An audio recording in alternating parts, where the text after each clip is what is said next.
শ্রেণীর ছাত্রছাত্রীরা, আজকে আমি তোমাদের বইয়ের অনুশীলনী 1.2 এর 1 নং প্রশ্নের সমাধান করব। 1 নং প্রশ্নে লেখা আছে 30 থেকে 70 এর মধ্যে মৌলিক সংখ্যাগুলো লিখো।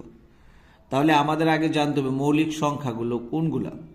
মৌলিক সংখ্যার সংজ্ঞা হলো যে সংখ্যাকে এক এবং ওই সংখ্যা ছাড়া অন্য কোনো সংখ্যা দ্বারা ভাগ করা যায় না তাকে মৌলিক সংখ্যা বলে।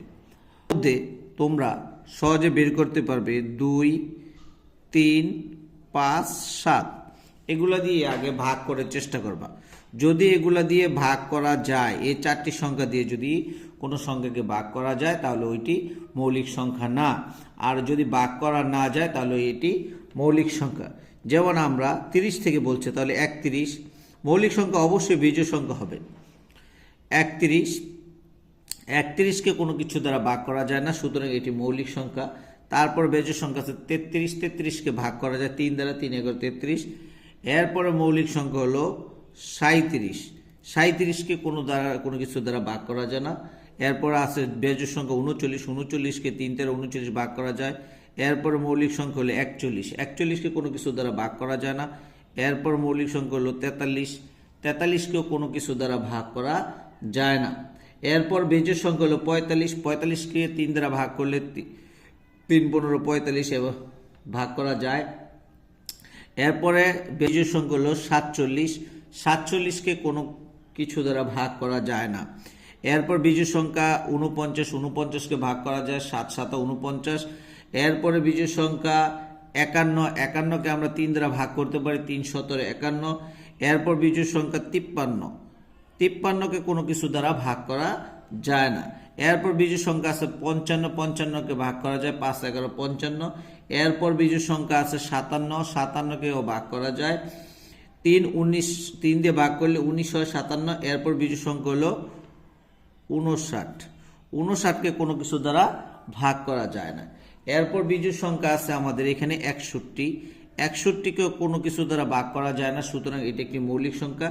এরপর আছে 63কে 3 দ্বারা ভাগ করা যায়, 65কে 5 দ্বারা ভাগ করা যায়। এরপর আছে 67কে কোনো কিছু দ্বারা ভাগ করা যায় না। এরপরে 70-এর আগে আরেকটি সংখ্যা আছে 69, যাকে 3 দ্বারা ভাগ করা যায়।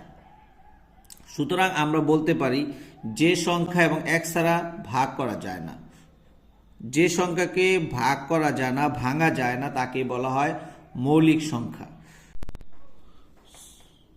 ষষ্ঠ শ্রেণীর ছাত্রছাত্রীরা, আজকে আমরা শিখব অনুশীলনী 1.2 এর 2 নং অঙ্ক, সহমৌলিক জোড় নির্ণয় করো।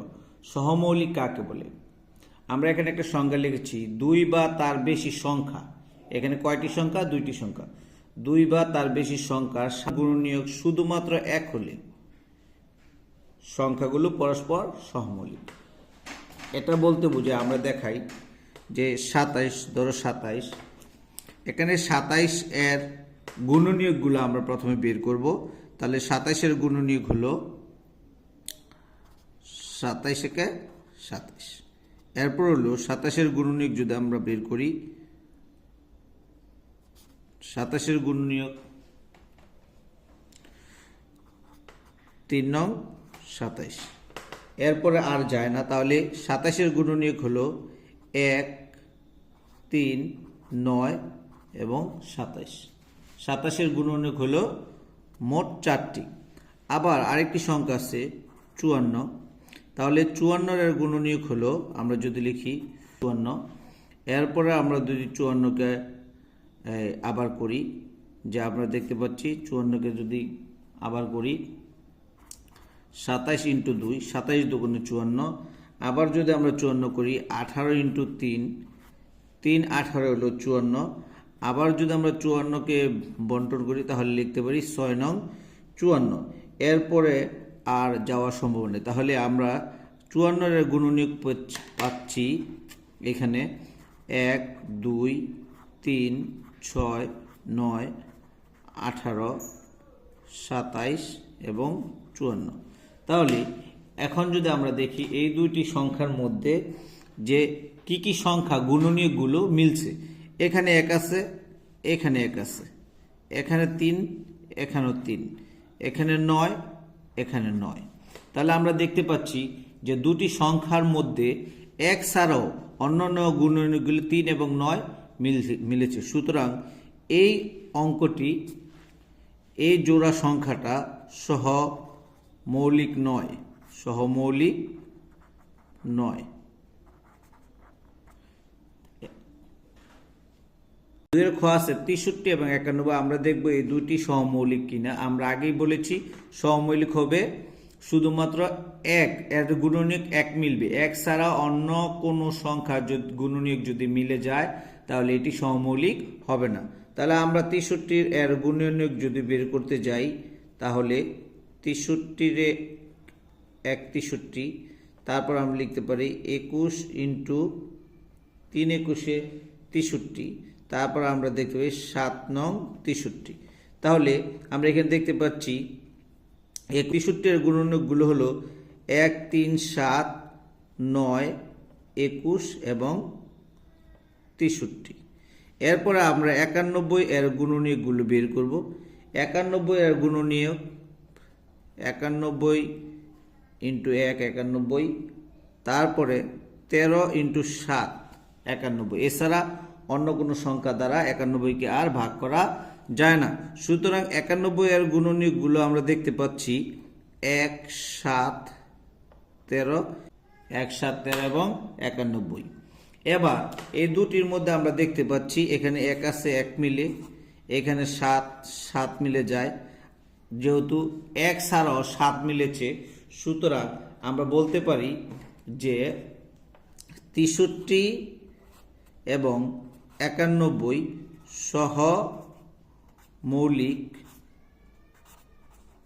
সহমৌলিক নয়। তোমরা নিশ্চয়ই বুঝতে পেরেছ। এবার ছাত্রছাত্রীরা তোমরা একই নিয়মে দেখাই।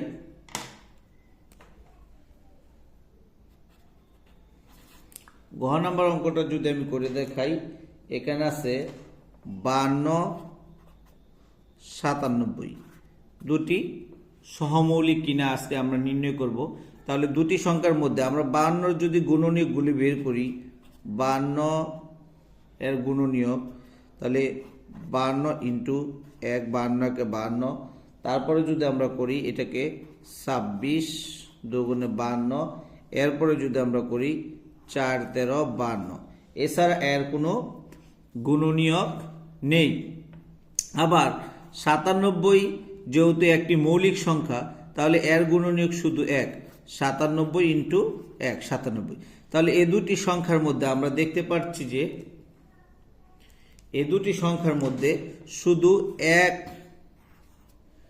এক গুণনীয়ক মিল পাওয়া গেছে, এছাড়া অন্য আর কোনো গুণনীয়কের মিল নেই। সুতরাং আমরা বলতে পারি 52 এবং 97 পরস্পর সহমৌলিক।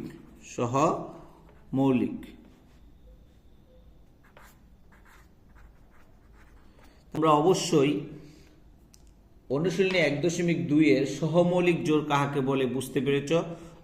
আবারও আমি সূত্রটা বলে রাখছি। যদি দুইটি সংখ্যা অথবা তিনটি সংখ্যা, যে কটি সংখ্যাই দেওয়া থাকে না কেন, তাদের গুণনীয়ক 1 থাকবে। এক গুণনীয়কের মধ্যে 1 শুধু মিল থাকবে। 1 ছাড়া যদি অন্য কোনো গুণনীয়ক মিলে যায় তাহলে এটি সহমৌলিক নয়।